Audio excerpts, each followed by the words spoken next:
Welcome to Give Me News. 3 former Memphis police officers were found not guilty. The verdict came as a shock to many who had been following the case closely.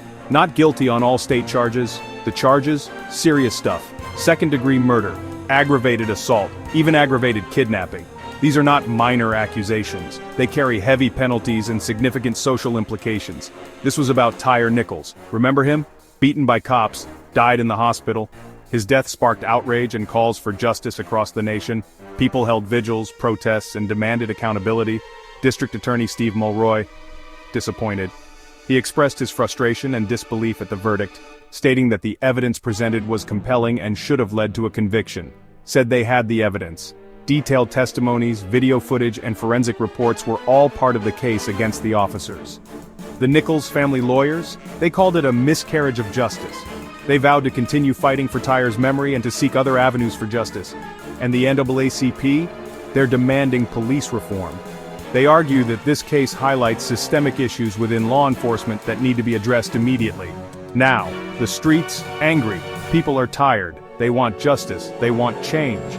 Protests have erupted in multiple cities, with demonstrators calling for an overhaul of the justice system. But will they get it? The question remains unanswered. The community is left grappling with the verdict, and the nation watches closely, wondering what will happen next.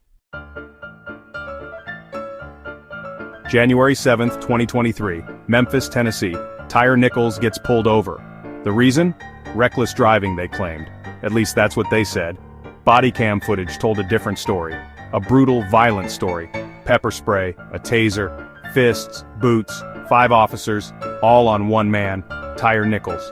He died 3 days later. The city was outraged. The nation was watching closely.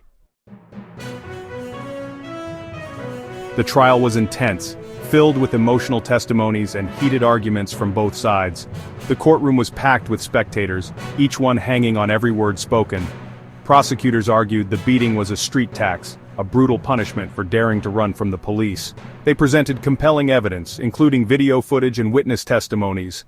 A punishment for daring to run. The footage showed a chaotic chase, ending in a violent confrontation that left many questioning the use of force. The defense? They said it was a justified use of force, arguing that the officers were following protocol and acted in self-defense. They brought in experts to support their claims. The jury believed the defense. After days of deliberation, they returned a verdict that shocked many in the community. But the fight's not over. Outside the courthouse, protesters gathered, demanding justice and accountability. Their voices echoed through the streets. There are still federal charges, civil rights violations that could bring a different outcome. The federal case is being closely watched by the nation. Those officers could still face justice. The federal court will examine the evidence with a different lens, focusing on potential civil rights abuses. But for TYRE NICHOLS' family, it's a long road ahead. They continue to fight for justice, holding press conferences and speaking out against police brutality, a road filled with grief and anger. Their journey is marked by sorrow, but also by a relentless pursuit of justice and change. This isn't just about TYRE NICHOLS, it's about the countless lives that have been affected by systemic injustice and racial inequality. It's about the families who have lost loved ones and the communities that live in fear. It's about the need for a fundamental shift in how we view and treat each other. It's about a system that's broken. A system that has failed to protect and serve all its citizens equally. A system that perpetuates violence and discrimination instead of justice and peace. A system that too often sees black men as threats. This perception leads to unnecessary confrontations, escalations, and tragedies. It's a cycle that must be broken, a system that needs to change. The NAACP is right. We need police reform, we need accountability, we need justice. We need to ensure that every individual, regardless of their race, is treated with dignity and respect. This verdict? It's a setback. It's a painful reminder of how far we still have to go. But it also serves as a call to action, a call to continue the fight for what is right. But it's not the end. It's a new beginning, a chance to rebuild, to come together, and to push forward with renewed determination and hope.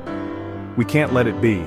We must stand united, never giving up, never backing down.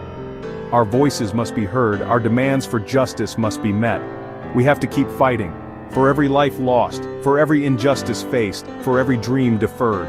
We fight for a future where equality and justice are not just ideals but realities. For TYRE, for everyone. Because Black lives matter. Because every life matters. And because the fight for justice is far from over.